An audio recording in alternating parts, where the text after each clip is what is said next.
how Jesus treated women, and what that means for us today, according to the Bible. There's something quietly revolutionary about how Jesus walked the earth, something deeper than the miracles, the sermons, the crowds. It was in the way he looked at people, the way he really saw them. And if you read closely, if you pause and sit with the stories, you'll notice something that generations have often overlooked or misunderstood.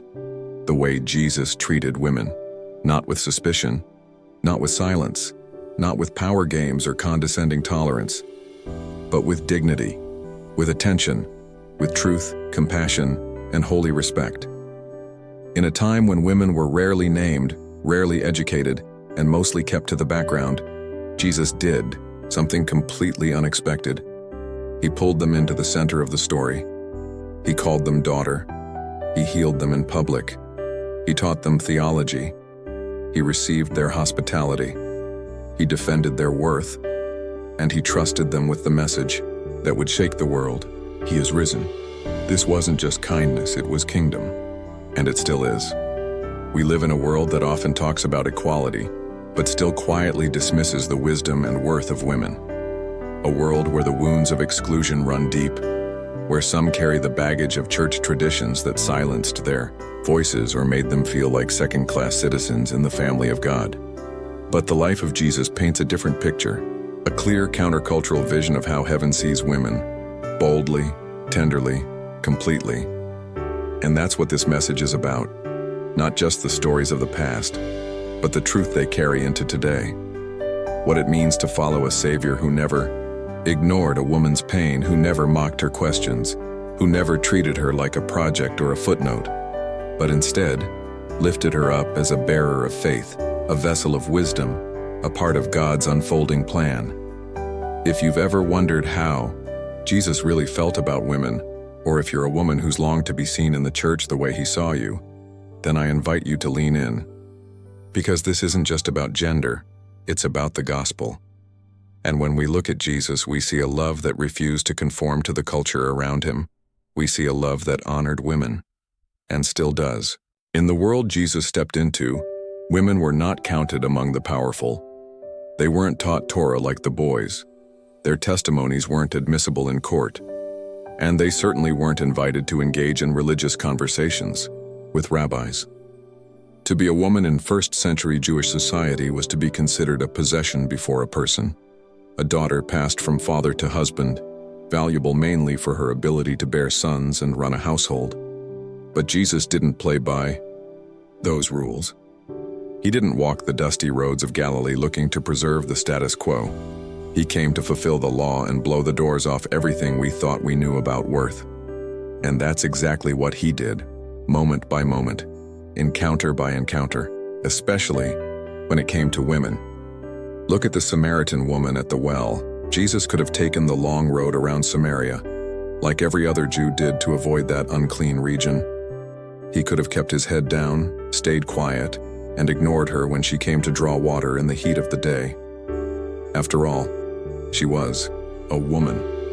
She was a Samaritan. She had 5 ex-husbands and a live-in lover. She was exactly the kind of person society had trained him to reject. But Jesus didn't turn away. He turned toward her. He asked for a drink.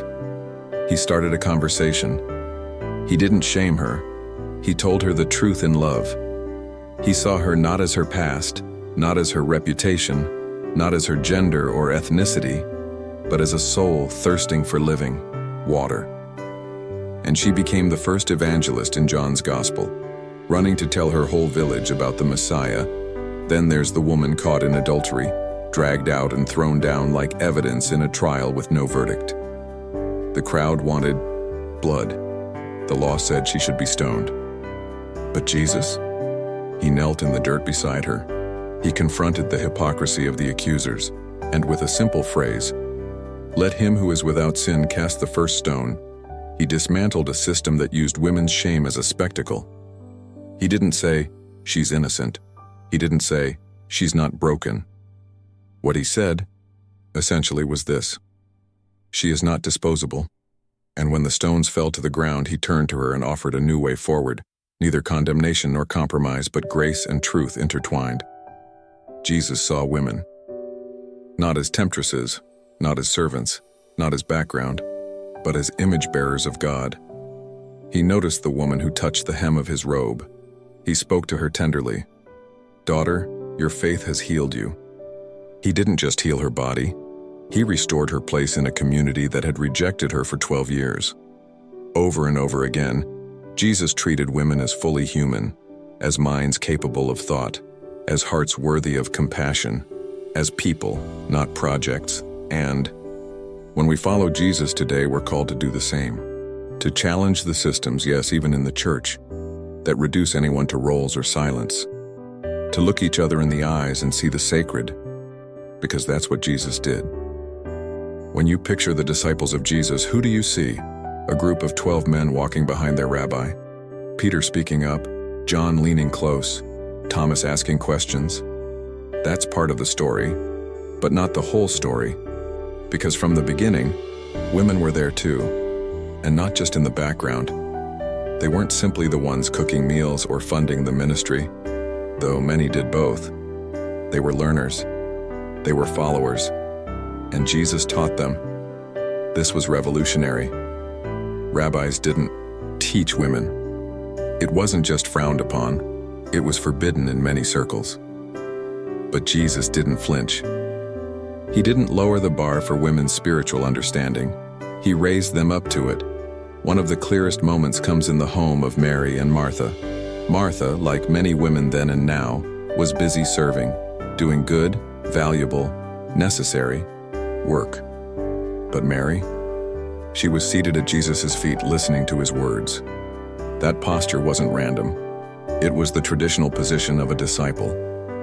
Mary was doing something radical, taking up space as a student of the rabbi.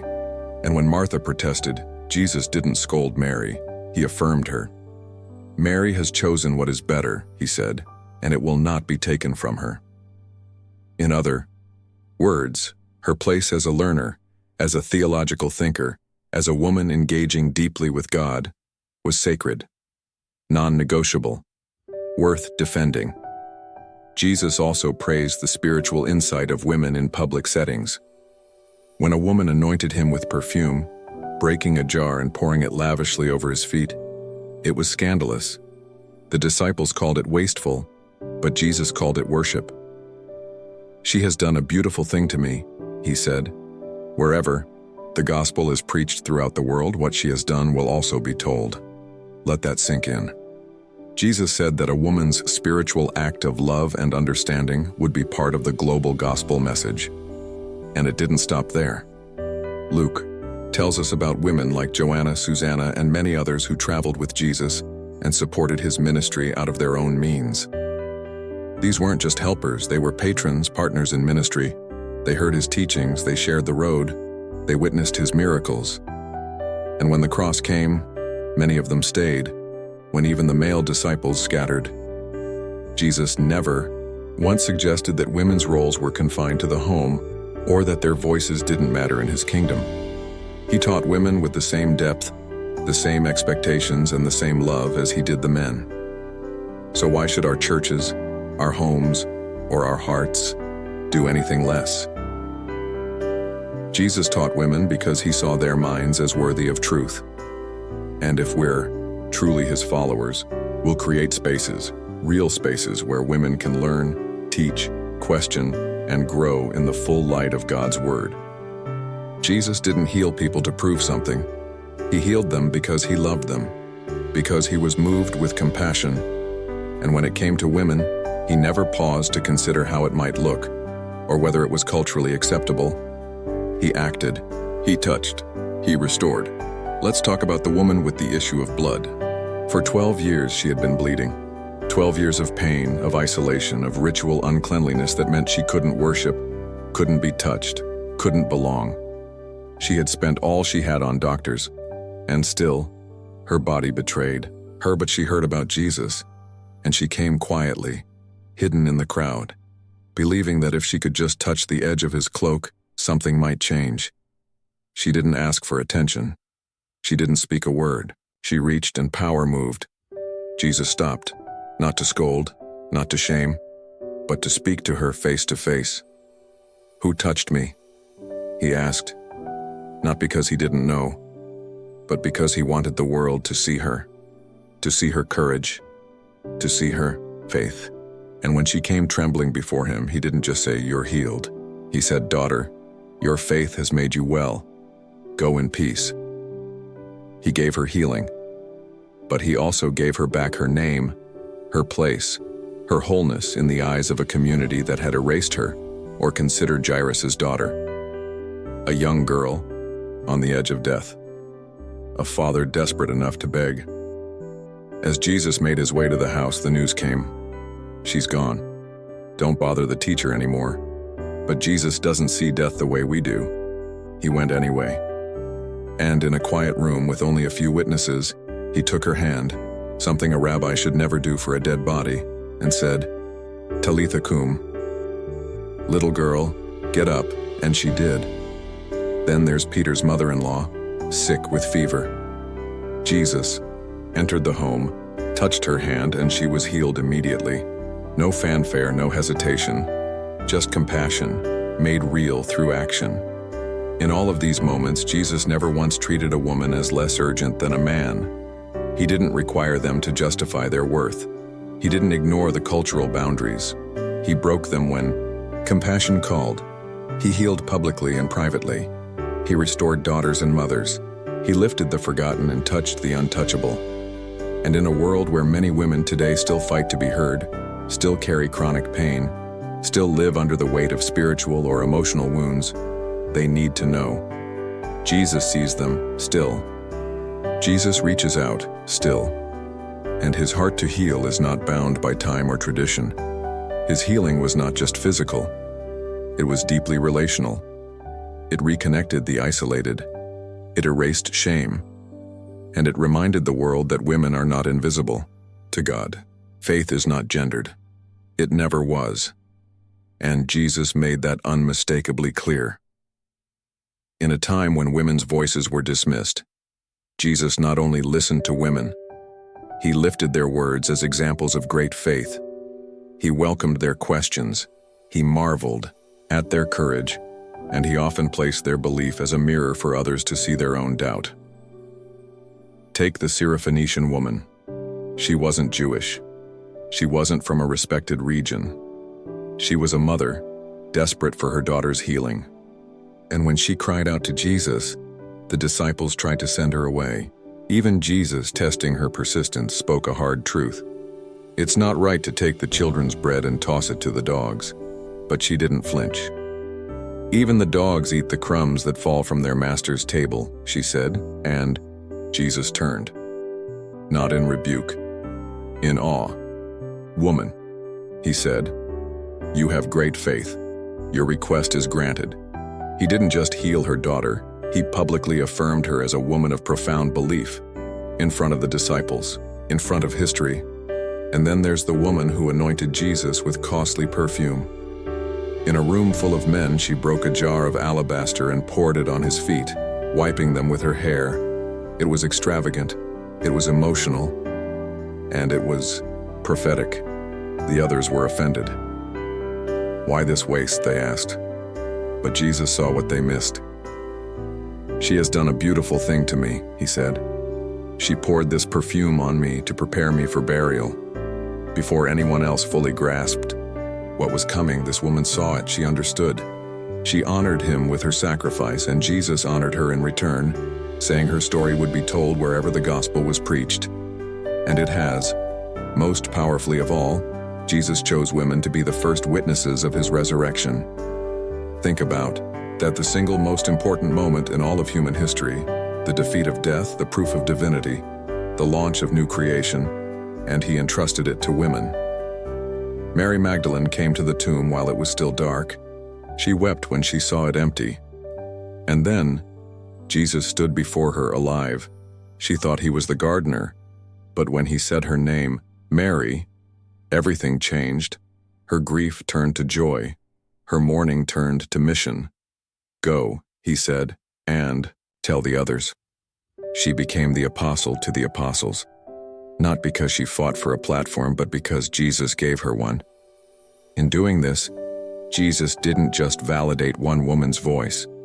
He declared, once and for all, that women's testimonies carry weight in the kingdom, that their faith, their vision, their devotion matters, and that still matters today.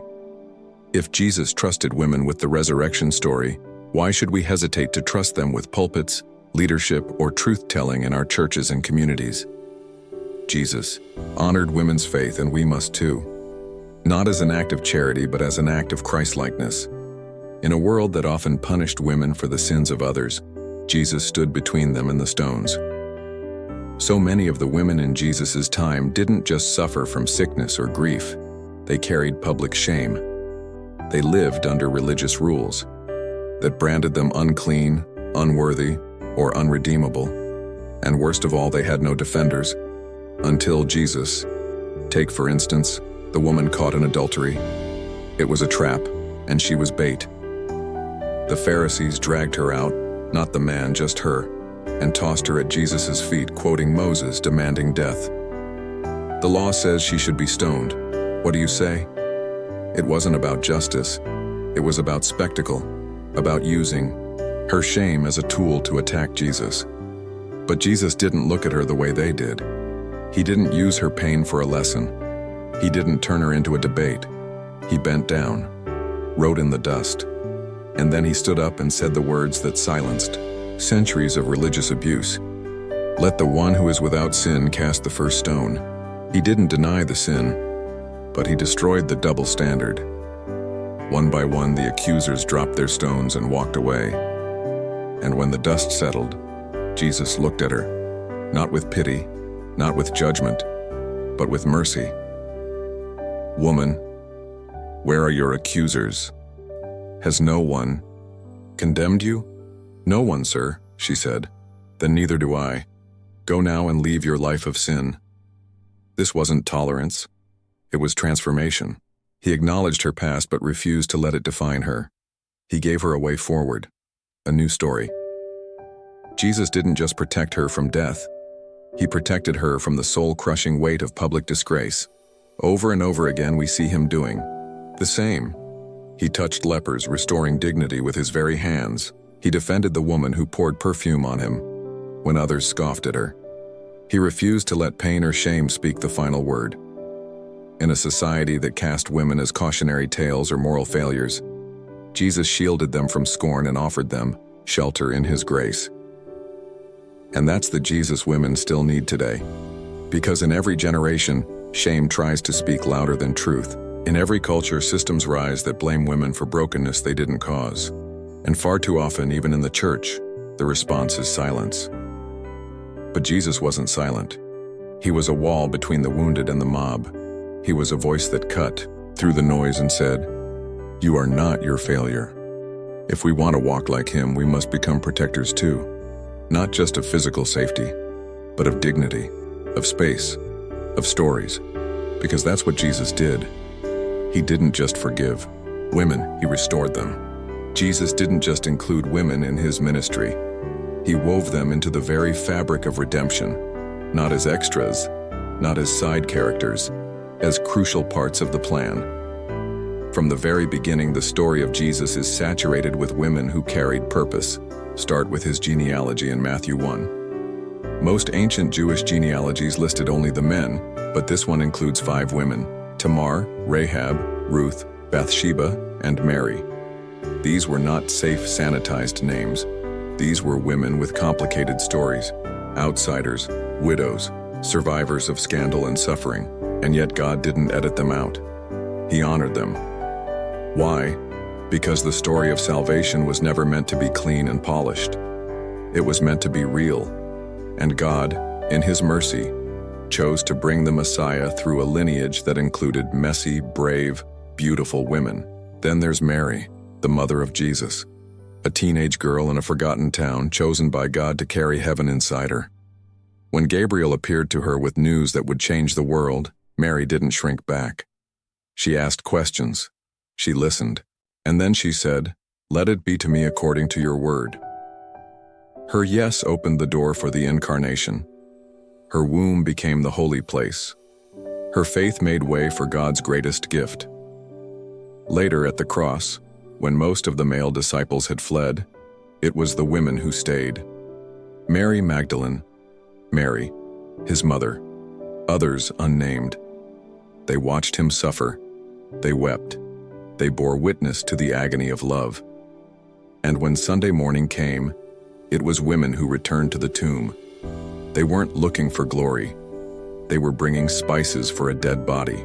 But what they found was resurrection, and the angel's words still echo, "He is not here.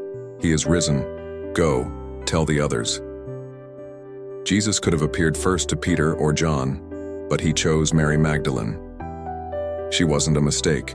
She wasn't a placeholder. She was the first preacher of the risen Christ. This wasn't symbolic. It was strategic. Jesus entrusted women with the launch of the resurrection message. Why? Because he knew their strength. He trusted their voice. He affirmed their place. And that should shake us, church. Because for too long we've treated women's roles in the kingdom as optional, decorative, or limited. We've focused more on control than on calling. But Jesus shows us something better. He gave women roles that mattered, roles that advanced the gospel, roles that required courage, wisdom, and truth. So if you're a woman listening now and wondering whether God has a purpose for your voice, He does.